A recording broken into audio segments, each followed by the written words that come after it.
Salut Fabien Bonjour François. et salut à tous. Je suis vraiment content ici de vous présenter notre ami Fabien Tournant. Fabien Tournant, c'est marqué dessus, Régénération végétale. Et on est ici pour te présenter avec notre livre, écrit avec Sabine, En route pour l'autonomie alimentaire. Et toi Fabien, tu as écrit la préface. J'ai eu l'honneur d'écrire la préface d'une feuille de route pour aller vers l'autonomie alimentaire des territoires. Alors j'aimerais que j'ai deux, trois petites questions à te poser.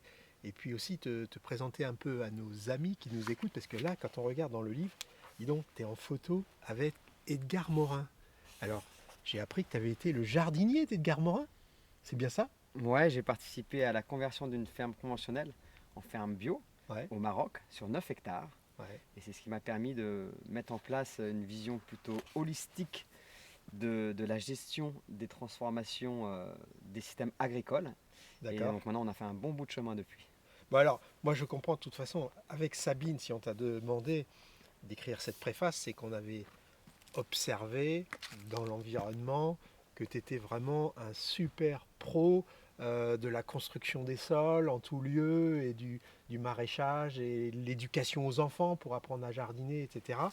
Et là, moi j'ai une super question, vraiment une question qui me taraude.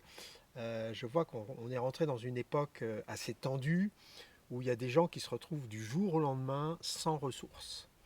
Et là, moi j'aimerais te demander, Fabien, quand un père de famille, une mère de famille se retrouve du jour au lendemain sans sa principale source de revenus, le premier problème, ça va être comment me nourrir, comment nourrir mes enfants.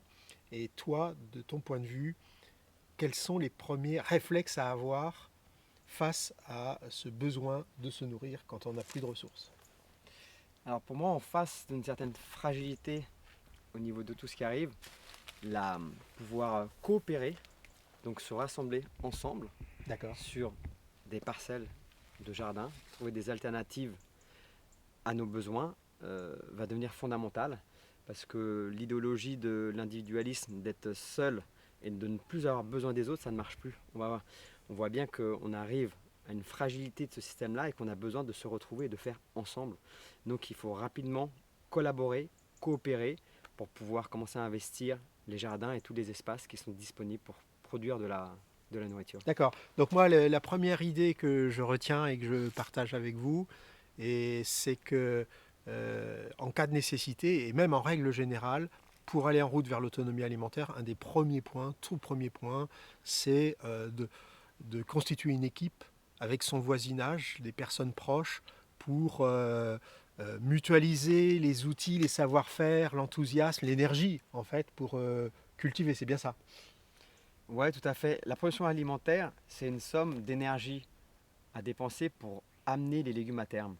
Et plus on se fédère, plus on collabore, plus on a un potentiel de pouvoir produire et de pouvoir répondre aux besoins de la production alimentaire. D'accord, donc ok, j'ai compris. Première règle, on se réunit à plusieurs, on constitue une petite équipe. Une fois qu'on a fait l'équipe, qu'est-ce qu'on fait? Une fois qu'on a fait l'équipe, il faut trouver un lieu, D'accord. il faut mutualiser des outils, il faut trouver des graines, il faut avoir un accès à l'eau. Et en fonction de tous ces ingrédients, on va pouvoir euh, avoir une vision de jusqu'où on peut aller. Est-ce qu'on va cultiver 100 mètres carrés, 1000 mètres carrés, 2000 mètres carrés et établir une vision sur qu'est-ce qu'on va pouvoir produire pour tant de personnes sur tant de mètres carrés.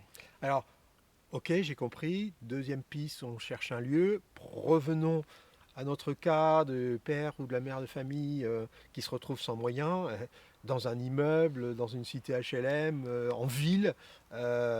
J'ai pas de jardin. Comment trouver un lieu? C'est quoi les pistes pour trouver un lieu en ville? Ben, les pistes quand on est en ville, faut aller voir les réseaux associatifs, il Mhm. faut aller voir la mairie, il faut aller voir les copropriétés qui sont connectées avec les bailleurs sociaux. D'accord.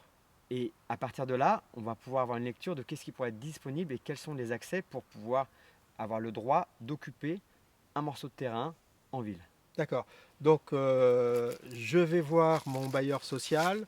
Je lui propose avec l'équipe de faire un jardin pédagogique en pied d'immeuble, par exemple. Ça peut être aussi bien sur une dalle en béton, puisqu'on peut, on sait aujourd'hui cultivés hors sol, avec des wicking Tout à beds fait. ou autres, des bottes de paille, etc. Il y a toutes les techniques que tu expliques sur ton site internet régénérationvégétale.com, c'est bien ça? C'est On ça. voit des vidéos, des exemples, et sur le site autonomiealimentaire.info de l'université francophone, on a aussi des tutoriels à disposition. Donc on voit tout ça, on a trouvé le lieu, on a signé une convention de mise à disposition, par exemple avec l'Office HLM. Eh ben, l'étape suivante, c'est quoi? L'étape suivante, c'est dans la coopération, on essaie de trouver des personnes qui sont compétentes pour Ah, pouvoir commencer à dessiner, regarder de quelle manière on va pouvoir faire la première étape. d'accord. Si on n'a pas de personnes ressources, il y a pas mal de tutos sur internet si on n'a vraiment personne pour. Sinon, vraiment se rapprocher. Si vous allez au marché chercher vos légumes, demandez est-ce que vous connaissez des maraîchers, est-ce que vous avez des contacts. Juste, il faut chercher l'information et essayer de se rapprocher des personnes qui pourront vous donner les bonnes informations pour commencer. D'accord. Là, je commence à voir la perspective. Il n'y a pas besoin de savoir cultiver, planter des légumes pour pouvoir se mettre en route sur la voie de l'autonomie alimentaire. Il faut se rassembler, trouver un lieu et à ce moment-là se faire aider par des personnes qui vont nous guider, c'est ça? Exactement. Mutualiser les savoirs, se D'accord. faire aider et en avant. Et alors comment ça va se dérouler, cette transmission du savoir sur le lieu de ton expérience? Qu'est-ce qu'il faut faire en particulier pour que ça fonctionne? C'est très empirique, hein. De toute façon, c'est la saison et le temps qui rythment la cadence des choses, D'accord. en sachant que pour produire des légumes, il faut entre 1 mois et demi et 3 mois, en fonction des légumes feuilles qui viennent très vite et le reste des légumes. Donc c'est assez rapide de pouvoir lancer de la production alimentaire. D'accord. Il faut juste se renseigner un petit peu des variétés qu'on souhaiterait mettre en place. Et au fur et à mesure, c'est vraiment empirique. On va apprendre, on va demander conseil, on va faire quelques erreurs et on va avancer comme ça au fur et à mesure. Alors, merci. Sur les dernières vidéos que j'ai vu que tu as postées avec les enfants du lycée Laetitia Ouais. à Ajaccio, j'ai vu également le jardin pilote que tu as réalisé en Corse, ou les tarterets dans les HLM de la région parisienne, avec les enfants et les familles. Il y avait une agora. Alors, comment tu mets en place une agora? À quoi ça sert l'agora de ton point de vue? Ouais, alors sur tous les lieux où on a fait des projets, on a fait une agora. Parce que le but, c'est de trouver un lieu qui rassemble, où on peut échanger. D'accord.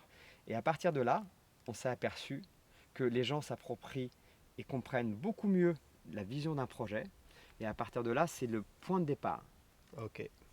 C'est le lieu de rassemblement. Le lieu de rassemblement, le lieu où on échange, le lieu où on apprend. Alors moi, ça m'a épaté parce que on va mettre le lien sous la vidéo de l'expérience menée avec les enfants du lycée Laetitia d'Ajaccio. Et Fabien, avec l'équipe pédagogique, ont accompagné un programme. Ils ont lancé un jardin potager en une journée. Ça a été C'est fait ça, en une journée. c'était le challenge. L'agora, les Ouais. plantations, la mare, tout, la serre, tout a été fait en une journée. Et alors combien vous avez produit de légumes? Alors pour l'instant, à 2 mois et demi, on a produit à peu près presque 300 € de légumes, avec pas mal de légumes feuilles. On n'a pas encore les kilos parce qu'ils sont en train de comptabiliser. D'accord. Mais c'est surtout, ça s'inscrit dans le programme scolaire d'une classe en, en SVT. Et du coup, c'est un support d'études où ils font de la production, ils font de l'économie, ils nourrissent leurs profs, leurs parents. Et le but, c'est de se renseigner sur la santé nutrition, de les sensibiliser et de voir comment on crée une économie et de les confronter directement aux problématiques qu'ils apprennent, de les confronter réellement à qu'est-ce que c'est. Ouais, des élèves qui nourrissent les professeurs et les parents, mais c'est absolument génial.